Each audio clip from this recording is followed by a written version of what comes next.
Boa noite, pessoal. Olá, boa noite. Faz 40 anos que a ciência trava uma batalha contra um vírus que já fez mais de 35 milhões de vítimas no mundo todo. O vírus da AIDS. No começo da pandemia, ter o HIV era como uma sentença de morte. Dos anos 1990 para cá, o tratamento avançou muito e hoje é possível conviver com a doença sem transmitir o vírus. Mas ainda não existe cura para ela. Uma das apostas dos cientistas para a prevenção é o desenvolvimento de uma vacina que está sendo testada em 8 países, inclusive aqui no Brasil. A expectativa é grande. Se funcionar, pode ser um marco comparável à descoberta dos coquetéis anti-HIV há mais de 2 décadas. Alguma coisa aconteceu comigo. Uma turvação, uma vertigem, uma voragem. Gosto dessa palavra que gira como um labirinto vivo. Febres, suores, perda de peso, manchas na pele. Depois de uma semana de espera agoniada, o resultado: HIV positivo. Fui levado para o pronto-socorro do Hospital Emílio Ribas. O Hospital de São Paulo, que foi um dos primeiros a receber pacientes com o vírus HIV no Brasil. E foi um dos quartos que algumas dessas frases foram escritas pelo gaúcho Caio Fernando Abreu, quando ele descobriu a infecção na década de 90. Agora, o lugar onde o escritor se tratou abriu as portas para a chegada de outras pessoas. Olá, bom dia. Por favor, eu vou no projeto Mosaico, a vacina? Voluntários de uma pesquisa que pode mudar a história da AIDS. Vamos lá, doutora. André não tem o vírus HIV. E está ajudando para que outras pessoas também não se infectem no futuro. E na hora que vai entrando esse líquido aí, o que passa aí pela tua cabeça? Gratidão. Passa um filme de pessoas que talvez não conseguiram chegar neste momento. André participa da pesquisa Mosaico, que testa uma vacina contra o HIV. É mais uma tentativa da ciência para controlar o vírus que circula há 40 anos. Quando a AIDS chegou no Brasil, a ignorância era total. Uma boa parte da imprensa chamava a AIDS de peste gay. No caso, eram os homens homossexuais. Todo mundo se acha, que não pertence a esse grupo, se acha protegido. Foi uma fase muito dura, aquela do início da AIDS no Brasil, porque a doença se disseminou numa velocidade assustadora. Eu não era um homem gay, eu não era trabalhadora sexual, usuária de drogas. Eu era uma menina que era virgem, que estava tendo o primeiro namorado. Então, em nenhum momento eu achei que eu tinha qualquer risco de adquirir o HIV, né? A minha única preocupação era não engravidar. Eu vivo há 31 anos com HIV/AIDS.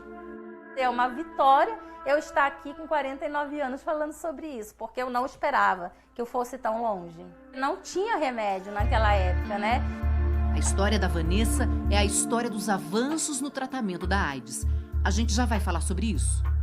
Você imaginava que você iria viver por tanto tempo? Eu achava, inclusive, que eu não ia participar do meu aniversário no próximo ano. Eu olhava para os meus braços, via as veias assim, e eu olhava e dizia assim, corre morte nas minhas veias, né? Acabou para mim. Muita coisa mudou de lá para cá, para melhor. Dr. Luiz, hoje diretor do Emílio Ribas, estava começando a carreira de médico naquele início dos anos 90. E como que era esse corredor, por exemplo? Era um movimento absurdo, hospital lotado o tempo todo. A gente tinha uma média de 4, 5 óbitos por dia. As visitas eram proibidas. Não se sabia exatamente como era a transmissão. Nós estamos no Hospital Heliópolis, em São Paulo, numa enfermaria que atende a pacientes portadores de AIDS. Todos eles ficam em salas isoladas. E para a gente entrar lá dentro é preciso estar vestido de proteção especial, literalmente, dos pés à cabeça. Parece até que a gente conhece esse filme, 2020, Covid-19. Muitas semelhanças, principalmente no momento inicial do HIV e no momento inicial do ano passado, da Covid-19. Já se sabe que para a Covid, o distanciamento é necessário para evitar a infecção. Sobre o vírus HIV, 40 anos de estudo derrubaram fake news do passado. Ele não circula pelo ar, não é transmitido pelo beijo nem abraço. A transmissão se dá pelo sangue ou pelo contato sexual sem uso do preservativo com alguém infectado. Já existem remédios para prevenir a infecção, como o PrEP, um comprimido por dia distribuído pelo SUS. Agora, por que em um ano de Covid-19 já tínhamos uma vacina para combater o vírus e em 40 anos de AIDS ainda não existe um imunizante contra o HIV? Muitas dessas plataformas para prevenir a Covid-19 foram todas desenvolvidas em ideias para achar vacinas contra o HIV. O caminho acabou sendo o reverso. Ou seja, a vacina contra a Covid só saiu tão rápido por conta de 40 anos de estudo para se achar a cura do HIV, que é bem mais complexo. Ele entra nas células, ele se mistura com o material genético da célula da pessoa que é infectada, e encontrar esse vírus escondido dessa forma é muito mais difícil para o nosso sistema de defesa. O segundo problema, que é um vírus extremamente variável. E ele vai sofrendo modificações dentro do organismo da mesma pessoa, porque você pega o vírus e não elimina mais. Então é como você atirar num alvo móvel, que é um desafio enorme. E até hoje nós não fomos capazes de obter uma vacina capaz de proteger contra a doença e eventualmente capaz até de conseguir a eliminação do vírus de quem já pegou, né? E olha que foram muitas as tentativas desde que o vírus HIV foi descoberto. Mas os pesquisadores sempre encontravam uma barreira em algum momento do estudo. Alguns ensaios com animais chegaram a dar bons resultados, mas aí, quando eles iam testar em humanos, a notícia desanimava. Era preciso pegar um novo caminho. A pesquisa que chegou mais longe até hoje, um estudo da Tailândia nos anos 2000 de uma vacina contra o HIV, apresentou só 31% de taxa de eficácia. E não se aprova uma vacina com uma proteção tão baixa. Só que os pesquisadores não param de procurar outros caminhos. E quem sabe agora estaríamos mais perto de uma outra saída, uma vacina para impedir a transmissão do HIV. 3.800 pessoas se ofereceram para participar dos testes nos Estados Unidos, México, Itália, Espanha, Polônia, Peru, Argentina e Brasil. Aqui, 8 centros de estudos foram cadastrados e o Hospital Emílio Ribas é um deles, onde a gente encontrou o voluntário André. Não tenho o vírus e tudo mais, por que não contribuir com essa pesquisa? Todos os voluntários são soronegativos.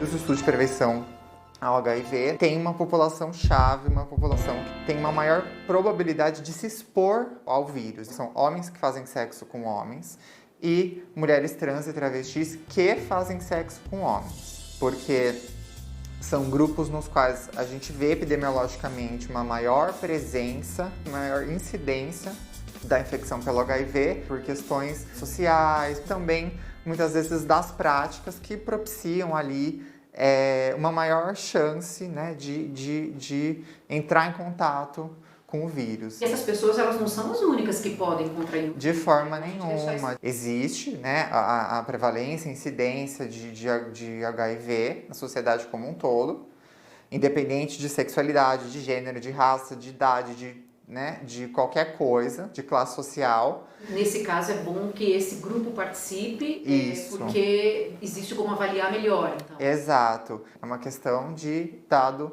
epidemiológico. Um outro estudo em busca de uma vacina está sendo feito na África. Lá, os voluntários são mulheres, o grupo mais afetado pela doença naquela região. Nem lá, nem aqui, os voluntários correm risco, porque a vacina não usa o vírus HIV. Basicamente, a gente utiliza um outro vírus, que não é o HIV, nesse caso seria o adenovírus 26, de um resfriado comum, altera em laboratório esse adenovírus 26 de forma a não causar doença e acopla a esse vírus estruturas genéticas, genes mesmo, do HIV tipo 1. Ou seja, é como fazer uma cópia de uma chave que vai ter os mesmos encaixes, mas não é a chave original.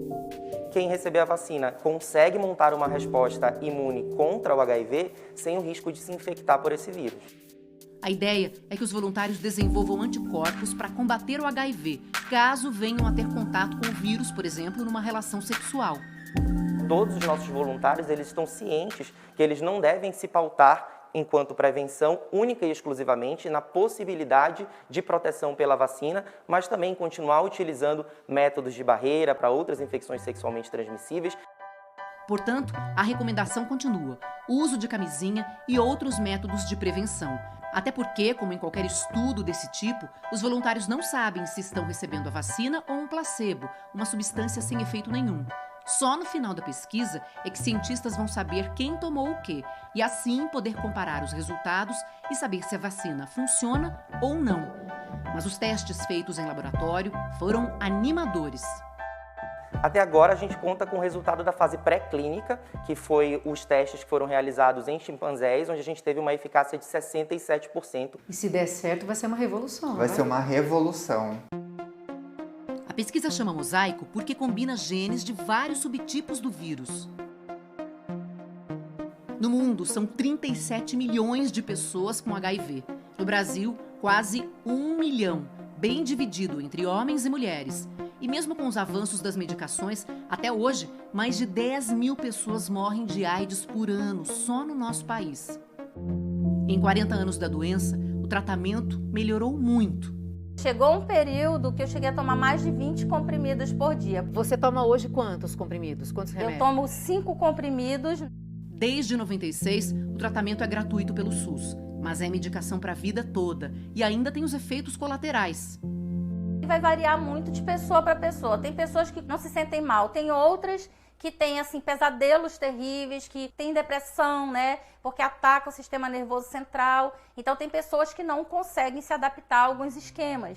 Então o tratamento que dá certo é aquele que controla o HIV e que a pessoa não fica sem condições de viver a sua rotina do dia a dia, né? Até achar a combinação certa pode ser um longo caminho, mas funciona. Se você pega uma pessoa que está recebendo tratamento com o coquetel, que a gente popularizou esse nome, e essa pessoa tem vírus indetectável, ele não transmite mais HIV. Pode, inclusive, planejar a gravidez, ter filhos, de uma maneira extremamente segura. É o caso dos filhos da Vanessa, que nasceram sem o vírus. Os avanços da medicina são muitos, mas falta um, muito importante, que não está nas mãos dos cientistas. São 40 anos de pandemia de AIDS, né? E mesmo assim, se tem uma coisa que continua igual à época que eu descobri meu diagnóstico, é a discriminação, é o estigma. Isso não mudou. Ninguém quer namorar uma mulher que fala publicamente do seu HIV. Uma vacina preventiva ao HIV vai ser um divisor de águas, né? Vai diminuir muito esse medo de se relacionar com quem vive com HIV. Os voluntários sabem que podem mudar esse destino para gerações futuras. Por que você decidiu passar por tudo isso? A empatia.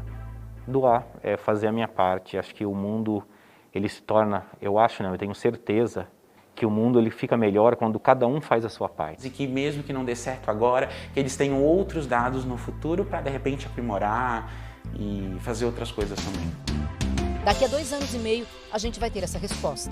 E se a gente conseguir chegar a uma eficácia a ponto de traduzir essa pesquisa em uma política de saúde pública, eu acredito que a gente vai conseguir mudar a história do HIV e do enfrentamento a essa infecção que tanto gera até hoje estigma e preconceito. Então, com certeza, vai ter um impacto não só médico, mas social muito grande para o Brasil e para o mundo.